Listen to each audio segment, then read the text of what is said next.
저녁 시간마다 우리가 통성경 맥잡기라고 하는 주제로 성경 말씀을 같이 나누고 있습니다. 우리가 올해 성경 통독 과정을 하면서 새벽 시간마다 지금 이제 읽고 있는 책이 예언서의 이사야서입니다. 그래서 주일 설교도 그 주간에 읽었던 말씀 중에서 한 구절을 뽑아서 주일 설교를 계속 이렇게 진행하고 있는데요. 그런데 수요 예배가 한 몇 주 전서부터 그 순서가 이렇게 좀 엉켜져 버렸습니다. 그래서 우리가 좀 양해를 부탁드리는 게, 이게 사실은 이제 통성경이라고 하는 것은 연대순으로 성경을 보는 겁니다. 연대순으로 보는데 우리가 읽는 이 성경은 대략 역사서는 연대순으로 기록되어져 있는데, 그게 앞에 보면 역사서가 먼저 기록되어져 있고 그 다음에 시가서가 나오죠. 시편, 잠언, 전도서, 아가, 이건 연대순으로 기록한 게 아니라 바로 역사서 다음에 시가서가 편성되어 있는 겁니다. 그리고 그 뒤편에 예언서가 나옵니다. 예언서는 다시 앞으로 올라가서 바로 앞에서부터 호세아 서부터 이렇게 그 예언서가 기록되어져 있죠. 그런데 지금 우리가 새벽 시간에는 이제 예언서로 들어가서 이사야서를 읽고 있습니다. 그런데 새벽 시간에 우리가 이미 보았던 에스더서 말씀을 주일 예배로 우리가 설교를 통해서도 한번 보았는데, 오늘 이 시간 이렇게 한번 정리하는 시간을 가지려고 합니다. 이 에스더서는 역사순으로 보면은 어쩌면은 가장 성경책의 구약 성경의 뒤쪽에 들어가야 할 책입니다. 에스더 이후에 기록된 책이라고 하면 느헤미야, 그리고 바로 말라기 정도가 그 다음에 기록된 책입니다. 그래서 보통 페르시아 7권이라고 이야기합니다. 페르시아 제국 시기에 쓰여졌던 책이 7권이 있습니다. 다니엘이 바로 바빌론 포로기부터 그 페르시아 시기까지 쓰여졌던 것이 다니엘서이고요. 다니엘서 다음에 나오는 그 에스라와 느헤미야, 그리고 에스더서가 있고요. 역사서에 그게 있고 바로 예언서 가리우인데 학개와 스가랴, 그리고 맨 마지막에 말라기까지가 바로 이 페르시아 제국 시대에 쓰여졌던 책입니다. 그래서 그 7권을 가리켜서 페르시아 7권이라고 이야기하죠. 그 중에서 역사서 중에서는 가장 늦게 쓰여진 책 중에 하나가 바로 에스더서입니다. 바빌론의 포로로 끌려가게 되잖아요. 이스라엘 백성들이 바빌론의 포로로 끌려갑니다. 포로로 끌려간 이후에 이제 그 바빌론이 페르시아에 의하여서 멸망합니다. 멸망하고 고레스 칙령을 통하여서 그들이 돌아오게 되어지죠. 그 1차 귀환이 BC 537년에 있었습니다. 고레스라고 하는 왕, 역사에 보면은 바로 키루스 2세로 나오죠. 영화로도 많이 나왔던 내용이기도 합니다. 이 키루스라고 하는 사람이 세계사적으로도 유명한 사람이죠. 근데 그가 바로 페르시아 제국을 이룩하였던 왕입니다. 근데 그가 바빌론을 멸망시킨 다음에 그 다음 해에 유대인들을 바로 칙령을 반포하여서 돌아가게 하였던 겁니다. 그때 돌아왔던 사람들이 5만 명이라고 이야기합니다. 스룹바벨과 여호수아가 그 지도자였는데 그들을 중심으로 돌아와서 바로 성전을 건축하게 되어집니다. 그것을 기록한 책이 바로 에스라 1장부터 7장까지 내용이 그 내용입니다. 지난주에 우리가 함께 나눴던 거고요. 그리고 성전이 완공되지 못하고 그 중간에 중단되어집니다. 16년 동안 그 주변 사람들이 방해하고 회방해서 성전이 완공되면 저들이 이곳에다 왕국을 세우려고 합니다. 막 모함하고 하니까 결국 그 당국에 의해서 성전 건축이 완성되지 못하고 중단되어집니다. 그리고 많은 사람들이 실망하지요. 그때 그 백성들을 다시금 일깨우고 사명 가운데 불러 세웠던 사람이 스가랴와 학개라고 하는 선지자입니다. 그래서 그들의 도움을 통하여, 그들의 격려를 통하여서 이제 성전이 완공되어질 즈음에 이제 남겨졌던 사람들이 겪었던 일들을 기록한 책이 바로 에스더서다라고 하는 겁니다. 그래서 성경으로 보면 에스라 1장에서 7장하고 그 뒤에 8장부터 뒤에 내용 그 중간쯤에 들어가야 할 책이 에스더서입니다. 그리고 그 다음에 느헤미야가 들어가게 되는 거죠. 이 에스더의 사건이 있은 이후에 바로 제2차 포로 귀환이 일어나게 됩니다. 사람들 가운데 우리가 여기서 살다가 어떤 일 당할지 모르겠다. 그래서 2차 귀환 운동이 일어나고, 그리고 그 일을 주도했던 사람이 에스라라고 하는 사람입니다. 그리고 10년 후에 느헤미야라고 하는 사람이 유대의 총독이 되어져서 제3차 포로 귀환을 남겨진 사람들을 이끌고 다시금 돌아오게 되어지죠. 그래서 3번에 걸쳐서 돌아온 이야기를 기록하고 있는 책이 느헤미야와 에스라, 그리고 그 속에 남겨졌던 사람들이 겪었던 일들을 기록한 게 에스더라고 하는 책입니다. 1차, 2차 귀환 사이에 페르시아에서 있었던 일을 기록한 책이 에스더이다. 1차 귀환 때 돌아가지 않고 남아있던 사람들이, 오늘 우리가 읽은 이 성경에 보면 하만이라고 하는 사람이 등장합니다. 이스라엘을 향한 적대적인 감정을 가지고 있었던 그가 남겨져 있는 유대인들을 완전히 진멸할 계획을 세웁니다. 그때 왕후 에스더가 일어나서 죽으면 죽으리라 왕 앞에 나아가서 간청하여서 그 민족을 구원하게 되어졌던 거죠. 이 페르시아 시대 때 있었던 여러 왕들과 우리 성경책이 많은 관련이 있습니다. 고레스 왕 키루스 2세 때 있었던 일이 스룹바벨의 이제 1차 귀환이 있었고요. 학계 스가랴 선지자가 일어나서 이스라엘 백성들을 가르쳤습니다. 그리고 4대 왕이라고 하는 아하수에르 왕, 그때 에스더서가 쓰여졌고 에스더가 왕후가 되어졌습니다. 그리고 5대 왕이었던 그의 아들이었던 아닥사스다 때 바로 성경에 보면 에스라라고 학사가 있어서 왕에게 와서 조언을 하고, 그래서 그에게 자문 역할을 감당하였는데 그가 바로 왕에게 간청하여서 2차 귀환을 주도하게 되어집니다. 그리고 한 10년 후에 느헤미야라고 하는 사람이 왕의 비서실장을 맡게 된, 성경에 보면 술 맡은 관원장이 되어지는데 그가 이제 3차 포로 귀환을 주도하고 유다의 총독으로 와서 예루살렘 성벽을 재건하는 일들을 하게 됩니다. 그 역사적 과정들을 이해하시면서 이 내용을 읽으면 좋겠고요. 페르시아 왕후 에스더, 에스더 1장과 2장의 내용들, 이걸 한번 우리 전도사님 한번 읽어주시겠습니다. 바벨론에서의 포로 생활을 마치고 예루살렘으로 귀환하게 된 유대인들은 세 차례에 걸쳐 귀환하게 되는데 1차 귀환과 2차 귀환 사이에는 80년의 간격이 있었습니다. 1차 귀환자들은 예루살렘으로 돌아와 성전의 기초를 놓은 후 주변 백성들의 방해로 말미암아 16년 동안 성전 재건을 중단하게 됩니다. 그때에 하나님께서는 학개와 스가랴 선지자를 귀한 공동체에게 보내어 성전 재건을 마칠 수 있도록 격려하십니다. 이렇게 예루살렘 성전이 재건되어질 즈음 페르시아 제국은 그리스와의 3차 전쟁을 앞두고 전쟁을 준비하는 와중에 와스디 왕후가 폐위되는 사건이 발생하고 유다 출신 에스더가 아하수에르 왕의 새로운 왕으로 간택됩니다. 아하수에르 왕은 다리오 왕과 고레스 왕의 딸인 아토사 사이에서 태어난 장남으로 페르시아 제국의 4번째 왕이 됩니다. 그의 아들이 아닥사스다의 자문역을 맡은 이가 학사 에스라였고 그의 술 맡은 관원장이 느헤미야였습니다. 페르시아라고 하는 제국이 중요하다. 성경의 구약 성경의 뒷부분에 중요한 그 역사적 위치를 차지하고 있는 제국이 페르시아입니다. 그런데 여기 보면은 이 페르시아와 그리스의 전쟁이 세계사적으로 보면 이 역사가 또 중요합니다. 페르시아 전쟁이라고 하는 것이 있었습니다.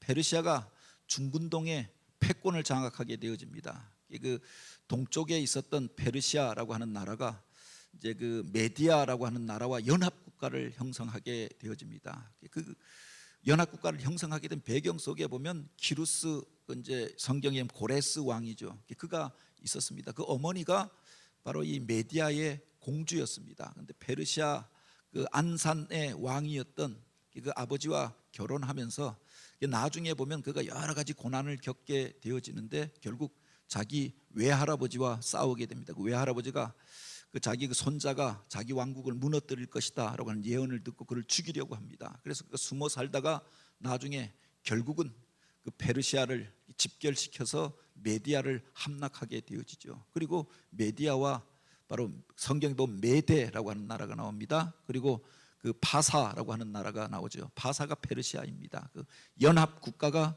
형성되어졌던 겁니다. 그들에 의해서 이제 바빌론이 멸망하고 또 아수르를 정복하고 그리고 중근동을 장악한 이후에 바로 페르시아 전쟁이 일어나게 되어집니다. 제 1차 전쟁이 이제 그 역사책에 보면 다리우스가 쳐들어갔다가 바로 그 바다를 넘지 못하고 그렇게 풍랑으로 인하여서 배가 침몰하면서 1차 전쟁에서 실패하고 돌아옵니다. 그래서 다리우스가 더 잘 준비하여서 그 다음에 바로 대규모의 군대를 이끌고 넘어가죠. 그리고 그 2차 전쟁 때 있었던 유명한 전투가 마라톤 전투입니다. 마라톤에서 그리스 연합군과 바로 그 마라톤 평원에서 일대 격전이 벌어지게 되는데 페르시아가 패전하고 돌아오게 되어집니다. 그리고 그 아버지가 죽고 이제 이 아하수에르가 왕이 되어졌던 겁니다. 역사책에 보면 이 아하수에르가 누구인가? 크세르크세스라고 하는 이름으로 나옵니다. 전에 한번 소개했습니다만 우리가 그 300이라고 하는 영화에 나오는 그 무슨 악당으로 나오는 왕이 바로 크세르크세스입니다. 그런데 이 에스더서가 뭐냐? 1장과 2장 사이에 바로 이 사건이 있었다라고 하는 겁니다. 다리우스의 1차, 2차 그리스 정복이 실패하고 돌아온 이후에 이제 아하수에르가 이제 아버지의 복수를 하고자 그래서 그리스를 정복하려고 전쟁을 준비합니다. 180일 동안 각처에 있었던 군대 장관들을 불러 모으고 귀족들을 불러 모으고 군 자금을 그렇게 모으고 그리고 병사들을 격려하기 위한 그런 대오를 점검하는 모임을 계속하여서 벌이게 되어졌던 겁니다. 이 국내가 안정되어지고 단합되어져야 전쟁을 할 수가 있었던 것 아닙니까? 그런데 그 와중에 와스디를 불렀던 겁니다. 자기 왕후를 불러서 장군들에게 수를 따르게 하였는데 왕후가 나오지 않았던 겁니다. 그리고 전쟁에 나가게 되는데 전쟁에서 패전했던 거죠. 그가 극도로 분노한 상태에서 돌아오면서 자기 왕후를 폐위해 버렸던 겁니다.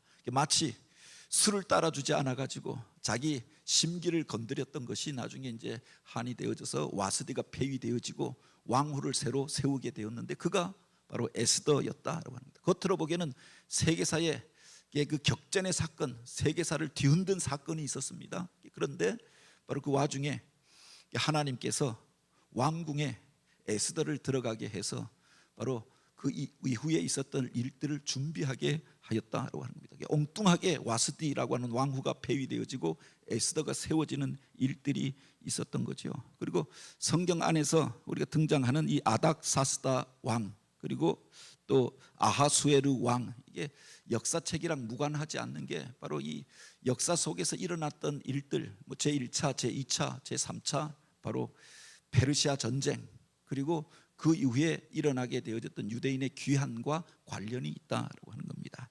그 뒤에 보면 죽으면 죽으리라 두 번의 파티 정치라고 내용이 나오는데 에스더 3장부터 7장까지 내용이 바로 그 내용입니다. 그때 바로 남겨졌던 사람들 가운데 이제 돌아온 크세르크세스가 이제 정치에 대하여서 환멸을 느끼며 전쟁에서 자기가 심혈을 기울여서 준비하였던 전쟁이 패전하고 돌아오게 되어집니다. 그 다음부터 그가 주색에 빠져서 세월을 보내게 되었다라고 하죠. 그때 정치를 맡았던 사람이 누구냐? 그가 하만이라고 하는 사람입니다. 그런데 이 하만이 여기 보면 성경에 아각 사람으로 나오는데 사실은 그 아말렉 족속의 후손이다라고 합니다.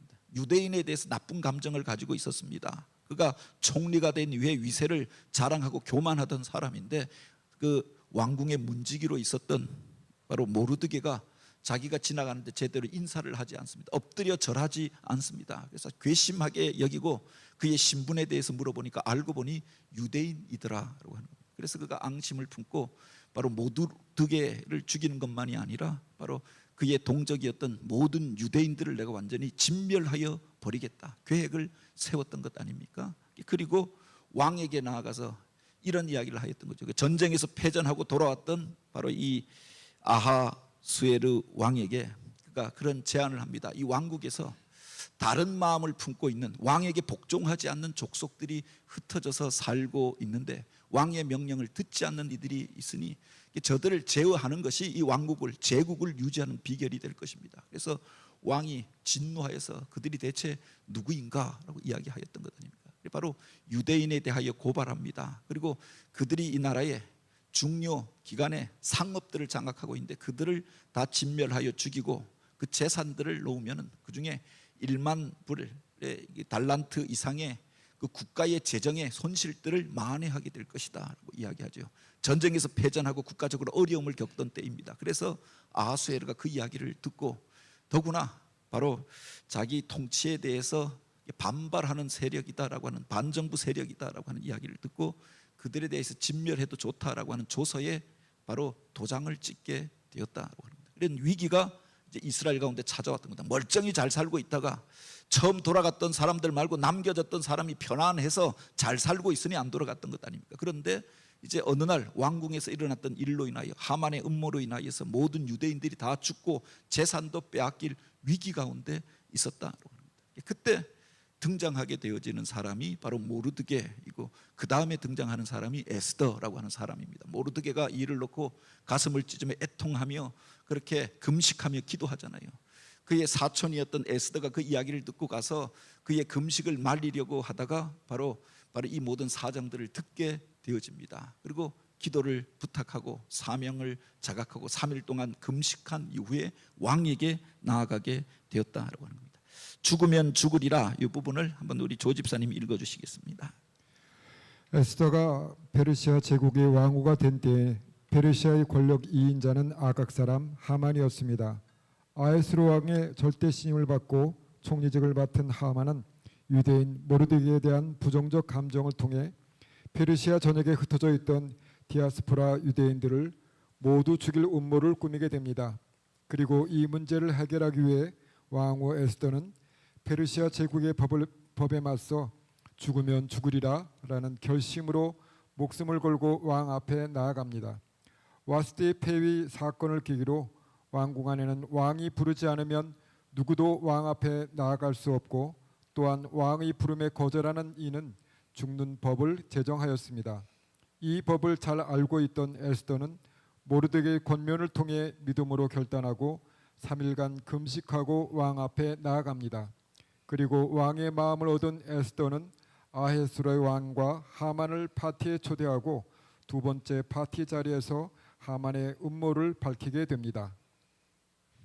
예, 이 하만이라고 하는 사람이 그때 유대인을 죽이려고 할 때 힌트를 얻었던 그 페르시아의 축제가 있습니다. 그게 마고스 축제라고 하는 축제인데, 바로 그 마고스라고 하는 그 축제가, 마고스라고 하는 그 당시에 그 제사장이 그 이전에 캄비세스 왕이 죽은 이후에 그 사촌이었던 그 먼저 죽은 그 동생의 행세를 하면서, 자기가 그 죽은 동생 행세를 하면서 그가 대신하여서 왕이 되어졌던 겁니다. 근데 나중에 가서 그게 밝혀지게 되어지죠. 그가 음모를 가지고 바로 왕과의 그 싸움에 개입하였고, 가짜 그 행세를 하면서 왕이 되어졌던 것들이 밝혀지면서 마고스 일파가 죽임을 당하는 일들이 벌어지게 되어집니다. 그래서 1년에 정한 기한이 되어지면은 이 마고스 살해 축제라고 하는 게 벌어져서 이틀 동안 바로 이 거짓된 사람들, 거짓 선지자들을 살해하고 그들이 세상 가운데서 부정하게 모았던 재산들을 탈취하는 이런 축제가 바로 페르시아 안에 있었다라고 하는 겁니다. 그들이 여기서 힌트를 얻고 그 기간에 바로 이 유대인들을 마고스와 같은 사람으로 만들어서 나쁜 이단의 무리처럼 그렇게 만들어 버렸던 거죠. 그들을 죽여버리고 그 재산을 탈취하는 것, 그러니까 사람들 속에 있는 악한 본성을 자극해서 어떤 사람들을 죽이고 그 사람들의 재산을 탈취해도 좋다, 이 칙령을 왕을 통해서 반포하게 하였던 겁니다. 그래서 그 재산을 약탈한 사람들이 제국에다가 돈을 내도록 하면 부족한 예산들이 채워주지 않겠느냐, 바로 하만이 이런 음모를 꾸몄다라고 하는 겁니다. 그래서 바로 이 음모가 진행되어지는 와중에 오늘 우리가 읽은 이 본문에 보면은 에스더 7장에 에스더가 이제 하나님 앞에 기도하고 죽으면 죽으리라 왕 앞에 나아갔던 거죠. 우리가 생각하기에 왕비가 왕 앞에 나아가는데 무슨 죽으면 죽으리라 그렇게 결심하고 나아갔느냐. 그런데 그때 와스디가 폐위되어진 이후에 왕이 혹독한 칙령을 반포했다라고 하는 겁니다. 누구든 내가 부르지 않았는데 함부로 왕궁 안에 들어오는 자들은 바로 죽임을 당하게 될 것이다. 왕이, 황제가 불렀는데 명령 불복종을 하는 자들은 그가 누구든 바로 즉결 처분해도 좋다. 이런 전쟁이 끝난 이후에 혹독한 명령을 내린 이후였다라고 하는 겁니다. 그리고 크세스라고 하는 이가 지금 전쟁에서 패하고 지극히 마음이 불안한 상태였기 때문에 그가 어떤 식으로 반응할지 모르는 상황이었다라고 하는 겁니다. 그래서 에스더가 이를 놓고 기도하고 갔던 것 아닙니까? 갔는데 하나님이 이 크세스 아하세르의 마음을 바꾸어 주시니까 그 앞에 나온 에스더를 보고 그렇게 사랑스럽게 여겼다라고 하는 겁니다. 그를 향하여서 무엇을 내가 하여 주길 원하느냐, 이 나라의 절반을 달라고 해도 너에게 주겠다라고 이야기합니다. 그런데 바로 이 에스더가 하였던 말이 그것 아닙니까? 내 생명을 살려주시고 내 동족을 나에게 주소서, 그렇게 이야기합니다. 누가 왕후의 생명을 빼앗으려고 하느냐, 누가 너의 가족들을 동족들을 죽이려고 하느냐. 그 자리에서 바로 그가 하만의 음모를 밝히게 되어졌던 거죠. 그리고 그 일이 뒤에 보면 이상하게 엉켜집니다. 바로 왕이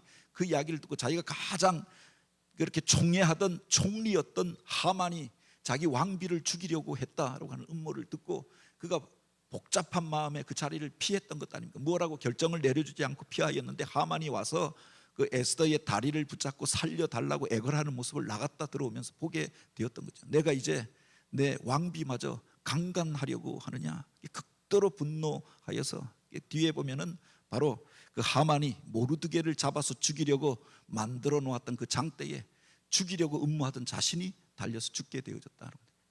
이 역사를 통해서도 하나님이 주시는 교훈이 있지 않습니까? 사울이 그렇게 다윗을 죽이려고 들었던 그 창에 자기가 찔려서 죽잖아요.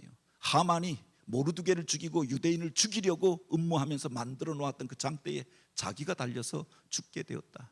이 역사가 우리에게 주는 교훈들이 있지 않습니까? 죽이려고 하던 자들이 결국 그 자기가 쏘았던 그 총에 자기가 맞아서 죽게 되어지고 그 창에 찔려서 죽게 되어지고 자기가 매달려서 죽게 되어진다. 이 하만의 죽음이 주는 교훈이 있다라고 하는데, 근데 그 전에 바로 에스더라고 하는 사람이 믿음으로 결단하고 금식하며 기도하며 바로 나아가서 그 민족을 구원하는 일들을 행하게 되었던 거지요.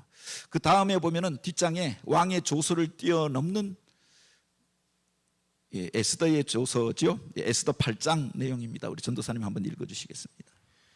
하만은 아하수에로 왕의 신임을 이용해 페르시아 제국 전역에 흩어져 살고 있던 유대인들을 모두 죽이고 그들의 재산을 압류하는 법령에 왕의 어인을 받아 제국 전역으로 전달하도록 하였습니다. 이 조서가 전국으로 전달되어 제국 내 모든 유대인들은 죽을 운명 가운데 처하게 되었지만 에스더는 두 번의 파티를 이용해 이전 조서를 무효화시키는 조서를 받게 됩니다. 그리고 왕의 준말을 이용해 이전 조서보다 더 빨리 새로운 조서가 페르시아 제국 전역으로 전해지게 하는 놀라운 일을 하게 됩니다. 동방의 가나안 나라에서 황금의 제국이 된 페르시아 제국은 3대 왕 다리오 때에 제국 전역을 120도로, 4대 왕 아하수에로 때에 127개 도로 편성하고 왕이 직접 관리를 파견하는 강력한 중앙 집권 정책을 펼쳤습니다. 또한 제국 전역을 연결하는 도로망을 구축하여 일정 구간마다 파수꾼들이 대기하는 우편로를 만들어 111개의 우편역을 수사로부터 에베소에 이르는 기간 도로에 배치했습니다. 에스더는 자신이 아하수에로 왕에게 받은 새로운 조서를 하만의 조서보다 먼저 더 빠르게 페르시아 제국 전역에 전달하기 위해 왕의 준마와 페르시아 제국의 우편로를 이용하였습니다.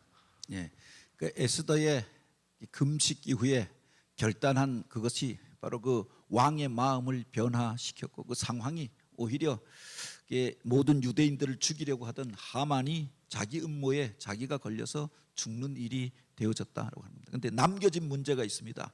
이미 하만이 왕에게 아하수에로 왕에 그렇게 직인이 찍힌 어인이 찍힌 조서가 먼저 반포되어져서 그것을 가지고 제국 전역으로, 여기 보면은 그때 그 전국이 120개의 도로 나누어져 있었다라고 했습니다. 각 도로, 그리고 언어가 다른 것도 있잖아요. 번역되어진 그 조서들을 가지고 그 사람들이 다 갔던 겁니다. 가면은 이제 그 며칠이 되어지면 그들이 다 죽게 되어질 터인데, 재산을 다 약탈당하고 모든 유대인들이 진멸하게 될 터인데, 그래서 이것을 뒤집을 수가 없는 겁니다. 이미 조서가 반포되어졌고 도장이 찍힌 조서가 각 도로 집행관들에 의해서 전달이 되어졌다라고 합니다. 이것을 어떻게 할 것인가? 그래서 그가 새로운 조서를 받아서 더 빠른 길로 사람들을 보내게 되어졌던 거죠. 오히려 이 조서를 받았던 사람들 중에 그래서 유대인을 죽이려고 들고 일어났던 건데 유대인의 대적들이 드러나는 계기가 되어집니다.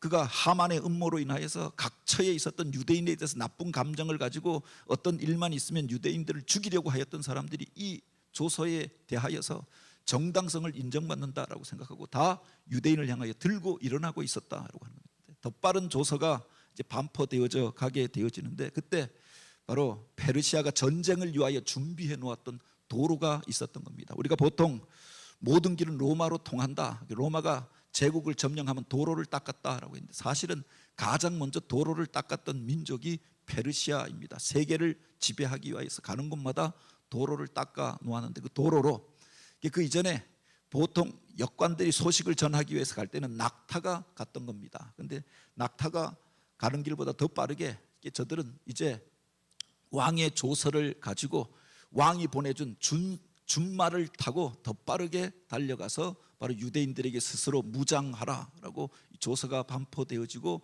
그 대적자들과 싸워서 그들을 죽여도 좋다라고 하는 선포가 왕의 조서가 같이 전달하게 돼요. 더 먼저 전달하게 되어졌다라고 하는 겁니다. 그래서 전국에서 그 대적들이 드러나고 그 유대인들이 그 속에서 대역전의 사건을 일으키고 운명이 바뀌어지는 사건들이 일어나게 되어졌던 거죠. 겉으로 보기에는 이 페르시아가 전쟁을 준비하면서 저 서방으로 가는 그리스를 정복하고 애굽을 정복하기 위해서 도로를 닦아 놓았습니다. 그 많은 군대가 전차가 가기 위해서 길을 닦아 놓았는데 이 구원의 소식이 바로 그 길을 통하여 갔다라고 하는 겁니다.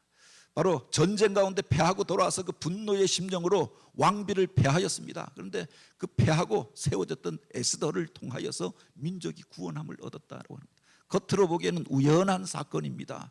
바로 아하수에라고 하는 강팍한 왕이 교만하고 그렇게 세상을 향한 정복욕에 가득 찼던 왕이 전쟁을 일으켰습니다. 그것 때문에 사실은 뒤에 보면 왕궁에서 왕후가 바뀌어지는 사건이 벌어지게 되어집니다. 하만이라고 하는 이가 음모를 꾸몄습니다. 그런데 나중에 보면은 그 음모가 바로 대적들이 드러나고 바로 유대인들이 구원함을 얻고 그리고 그들이 그 닦여졌던 그 길로 인하여서 구원의 기쁨을 노래하면서 제2차 포로 귀환 운동이 일어나게 되어지죠. 그래서 에스라가 바로 그 속에서 각성한 유대인들을 데리고 바로 다시금 예루살렘으로 돌아오는 계기가 되었다라고 하는 겁니다. 바로 이것을 기념하여 지키는 절기가 바로 부림절입니다. 우리가 앞에도 이야기했지만 이스라엘의 3대 절기가 있지요. 물론 7대 절기라고 하는데 그 중요 절기가 바로 유월절 그리고 77절이라고도 하는 오순절 그리고 가을에 지키는 초막절 수장절인데 여기에 더하여서 그 뒤에 이스라엘 백성들이 5대 절기로 지키는 2개의 절기가 있습니다. 하나가 부림절인데 바로 이 에스더를 통하여 구원함을 받은 그날을 기념하는 날입니다. 그리고 그 이후에 바로 이스라엘이 완전히 멸망하였다가 성전을 재건하고 수리하였던 그날을 지키는 수전절이라고 하는 절기가 포함되어져서 5대 절기로 지금 이스라엘 백성들이 지키고 있지요. 부림절 앤드 넥스트 이 부분 한번 우리 조 집사님이 읽어주시겠습니다.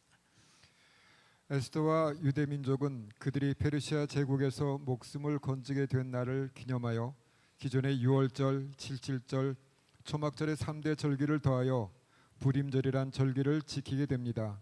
에스더 왕후 때 페르시아 제국에서 만들어진 부림절은 매년 아달월 14일과 15일에 유대인들이 잔치를 베풀고 즐기며 서로 예물을 주고 가난한 사람들을 구제하는 날로 지켰습니다. 페르시아 제국 전역에서 장사로 두각을 나타내던 유대인들은 매년 아달월의 부림절 기간을 제국 내의 가난한 사람들을 구제하는 절기로 발전시키면서 부림절은 앤넥스트가 있는 세상에서 가장 품위 있는 명절이 되었습니다. 네, 그래서 바로 이 부림절이라고 하는 절기를 지키게 되어졌던 유래를 기록하고 있는 책이 에스더입니다. 물론 이 절기에 대해서 소개하는 것이 아니라 민족이 위기 가운데서 어떻게 살게 되어졌는가. 사실은 그 남겨졌던 사람들이 어떤 사람이냐. 그래도 믿음의 열심을 가졌던 사람들은 1차 포로 귀환 때 5만 명이 돌아왔다라고 했습니다. 바로 모든 것 버리고 결단하여서 바로 스룹바벨과 여호수아를 따라서 돌아와서 성전을 재건하였습니다. 그런데 남겨졌던 사람들은 그곳에서 살만했던 사람들이잖아요. 믿음의 열심도 별로 없었던 사람들입니다. 그냥 여기서 여기나 거기나 뭐 사람 사는 게 뭐 예루살렘이라고 다를 게 있는가. 그래서 그냥 페르시아 제국 안에 흩어져서 장사하며 살던 사람들이 위기를 겪게 되었다. 그런데 하나님께서 그들을 포기하지 아니하시고 그들도 다시금 돌아올 수 있는 계기를 주셨다. 그들이 구원함을 받을 수 있는 그런 놀라운 사건들이 일어나게 되어졌는데 이게 불임절이었다라고 하는 겁니다. 민족에 대한 정체성을 잃어버리고 있었던 고아 소녀였던 에스더가 바로 왕후가 되어지고 그 속에 하나님의 섭리를 깨닫게 되어지고 사명을 자각하면서 금식하며 기도합니다. 그를 통해서 바로 그 민족이 구원함을 얻게 되었다고 합니다.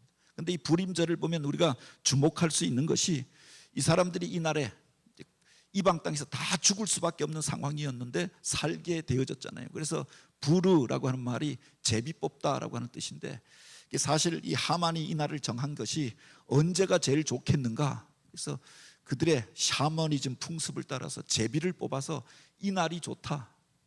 그래서 그날에 제비 뽑아서 유대인들을 죽이기로 했다라고 합니다.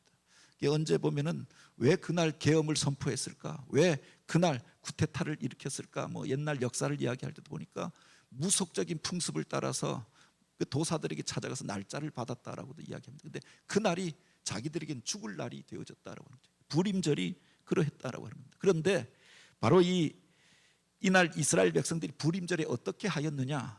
그래서 무슨 이방인들을 미워하고 민족적인 자부심을 일으키는 이런 일들을 했던 것이 아니라 우리 주변에 있는 가난한 사람들, 쫓겨난 사람들, 제3세계의 사람들, 나그네들, 그들을 돕고 그들에게 선을 베푸는 날로 이 날을 지켰다라고 합니다. 우리들도 바로 이 페르시아에서 계기되어져 살다가 계기된 사람들이 보통 세계사가 급변할 때 그 나라에 어려움이 있을 때 그 사람들이 타켓이 되어지는 겁니다. 로마 시대 때 기독교인들에게 박해가 임하였던 이유가 바로 네로가 학정을 하다가 민심이 돌아서니까 그 모든 원인을 기독교인에게 돌려서 기독교인들이 바로 이 사회의 불순 세력이라 그들을 죽이려고 하잖아요.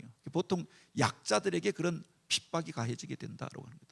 독일이 이 경제가 폭망하고 어려우니까 유대인들에게 그 모든 책임을 돌렸습니다. 저들이 부를 빼돌리고 우리들이 가지고 있는 것들을 좋은 것 가져가니까 저들을 죽이면 우리가 잘 살 수 있다. 그래서 유대인들을 표적으로 하여서 죽이려고 하는 이런 일들을 히틀러가 벌이게 되어졌던 거죠. 당시에 하만이 계획했던 일이 이런 거였다라고 합니다. 어디 가나 소수자들이 바로 이런 핍박당하는 일들이 있는 겁니다. 저항할 수 없고 힘이 없고 나그네로 떠나와 있고 이방인으로 살던 그 사람들이 사실은 이런 가장 큰 타격들을 세계가 변동하고 여러 가지 어려운 일들이 있을 때 가장 먼저 타격을 받게 되어지는데 불임절에 우리도 계기 되어졌다라고 하는 것을 그들이 기억하면서 그때 우리가 이방인으로 페르시아 제국에서 살다가 죽을 뻔하였는데 우리 삶의 자리 가운데에서 바로 들어와 있는 가난한 사람들, 그 제3세계의 사람들, 나그네들 그들을 돌보고 돕는 날로 지키자. 그 이틀이 구제의 날로 지키게 되었다고 합니다. 우리가 기억해야 할 것이 바로 모세 율법에 보면은 가난한 자들을 돕는 법들이 나옵니다. 11조 법도 바로 그런 내용이 상당수를 차지하고 있고요. 안식일, 안식년 법도 그렇고 또 가난한 자들을 위하여 과부와 과와 나그네를 위한 법들이 있죠. 그리고 그 뒤에 나오는 말이 있습니다. 너희가 애굽에서 종이 되었습니다. 종살이를 하고 학대를 받아본 사람들이 이제 가난한 사람들의 마음을 알아서 학대당하는 사람들을 위한 법을 만들게 되었다. 하나님의 마음을 깨달아서 바로 그 법이 율법 안에 기록되어졌다라고 하는 겁니다. 페르시아에서 바빌론에서 포로가 되어지고 페르시아에서 그렇게 개고로 살던 그 사람들이 바로 하만의 음모로 인해서 죽게 되어졌다가 살게 된 이후에 이 불임절을 통하여서 약한 자들을 보호하고 그들을 돕는 일들을 우리가 행하자. 그래서 바로 이 절기의 풍습이 가난한 자들을 돕는 구제의 일들로 바뀌어지게 되었다라고 하는 겁니다. 오늘 우리가 하나님의 은혜를 받고 살아가는 사람들이 아닙니까? 그런데 바로 그 속에서 우리가 하나님의 구원의 은혜를 입었으니 나 혼자 누리고 살아가는 것이 아니라 내 주변을 돌아보아서 유대인들이 바로 그렇게 불임절을 지켰던 것처럼 그 신앙의 고백 가운데에서 연약한 자들 돌아볼 수 있는 신앙 가운데 나아가 하나님이 기뻐하시는 일들을 행할 수 있는 교회요 또 주의 성도들이 되어지길 주님의 이름으로 축복합니다. 같이 기도드립니다.